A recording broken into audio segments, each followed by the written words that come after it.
for problem 1, ang gagawin natin bale is i-computin natin lahat ng variances for materials, labor, and overhead.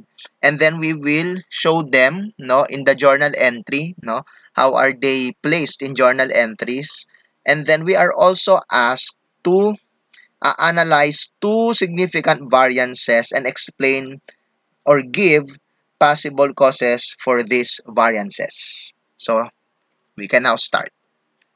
So for the first variance the first variances that we will compute are the material variances. So let's start with the materials price variance. So the actual purchase price of materials ay 2 pesos and 95 centavos per pound. The standard is 2 pesos and 50 centavos per pound. So there's a difference of 45 centavos per pound. And we will multiply that by the actual number or actual amount of materials bought. That's 25,000 pounds. So that will give you the materials price variance of 11,250. So take note po na dito sa problem na to, yung price variance is taken up at the time of purchase. Okay? So, ibig sabihin, yung price variance, dun siya mag-a-appear sa journal entry ng purchase as shown below.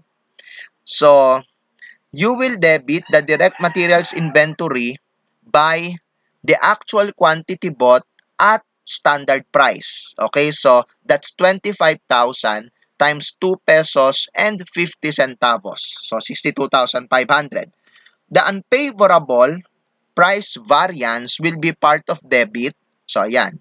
And then, you credit cash or accounts payable as the case may be. So, dito ginamit ko cash at the actual amount paid. So, actual quantity at actual price. So, that's 2 pesos and 95 centavos times 25,000. So, 73,750.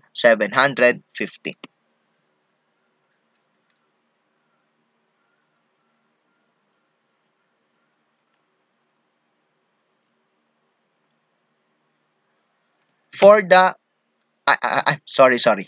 For the next variance, we'll have the materials usage variance.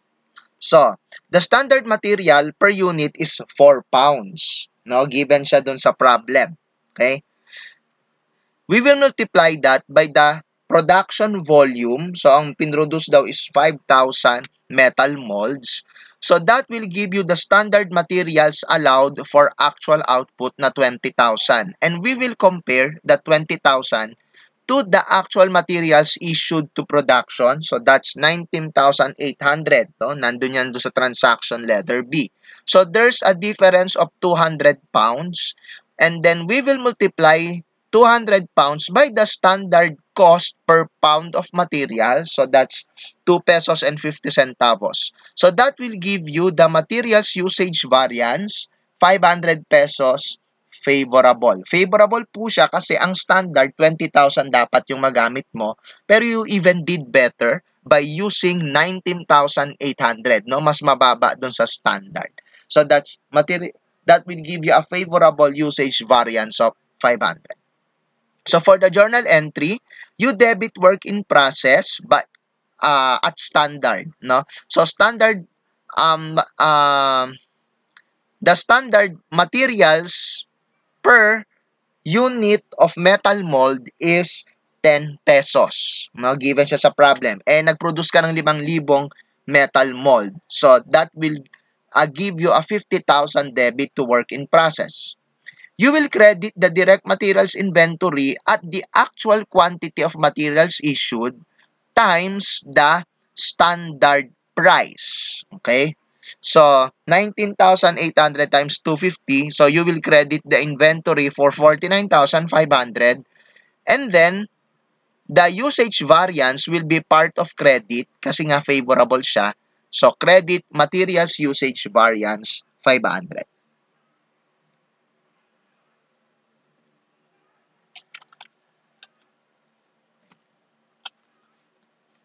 For the next part, we will be dealing with the labor variances. So, let us start ano bang inuna ko dito? Wait lang, nakalimutan ko na. I think I'm computing here the labor efficiency variance. So, the actual hours worked is 3,600.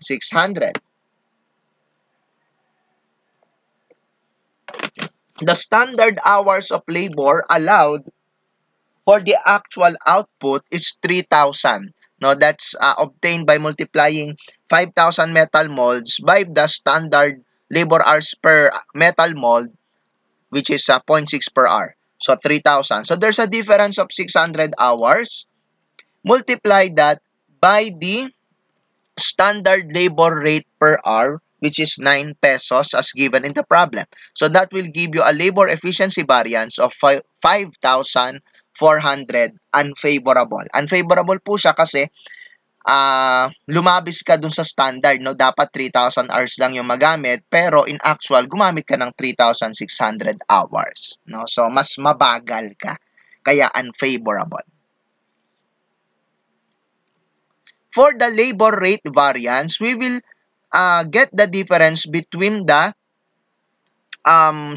standard labor rate and actual labor rate. Pareho po yung given. So, there's a difference of 30 centavos. Multiply that by the actual hours worked na 3,600. So, yan po given din dun sa problem. So, that will give you a labor rate variance favorable this time at 1,080. Favorable po siya kasi ang standard 9 pesos pero ang ibinayad mo mas mababa pa. So, mas matipid.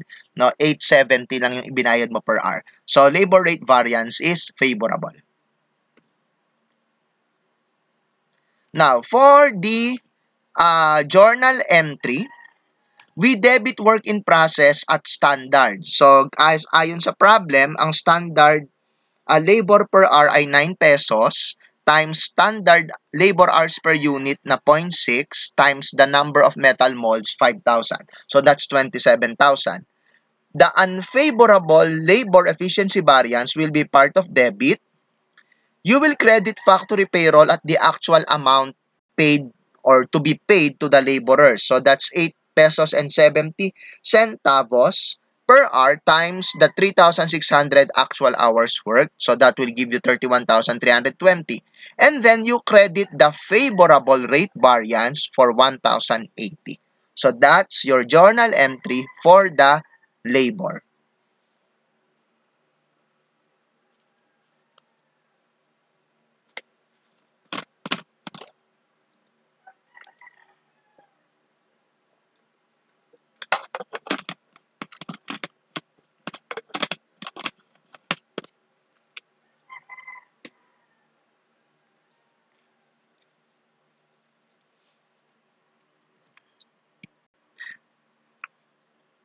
Now, we proceed with the overhead variances. So, the actual variable overhead incurred is 4,320. So, we will compare that to the budgeted variable overhead for actual machine hours. At this point, we are getting the variable overhead spending variance, okay? So, actual variable overhead of 4,320 versus the budget variable overhead for the actual machine hours. So, according to the problem, we used 1,800 hours, no? So, kung bibigyan mo ng budget yung 1,800 hours, magkanong variable overhead ang ibabudget mo? So yun yung kailangan mong malaman dito. So, 1,800 hours, babudgetan mo yan ng 2 pesos per hour for a total of 3,600. So, the actual is more than the budget. That means we have an unfavorable spending variance of 720 pesos. Now, for the capacity variance, the efficiency variance, sorry. So, para compute yung efficiency variance, pag-comparein lang natin yung actual machine hours at yung standard machine hours allowed dun sa actual output. So, ayon sa ating problem, we used 1,800 machine hours. Pero yung ating actual output na 5,000 metal molds, according to the standard, must only use 0.3 hours per mold for a total of 1,500 hours. So, yun yung standard. So, meron tayong difference na 300 and at this point, kaya na natin yung i-determine na siya ay unfavorable dahil yung actual hours na ginamit mo, 1.8, mas marami kaysa dun sa budget na 1.5, no? So, ibig sabihin, mas mabagal ka, no? At saka, syempre, mas maraming hours na nagagamit sa machines, mas magastos din yan. So, the difference of 300 will then be multiplied to the standard variable overhead rate per machine hour na 2 pesos. That will give you the variable overhead efficiency variance amounting to 600 pesos.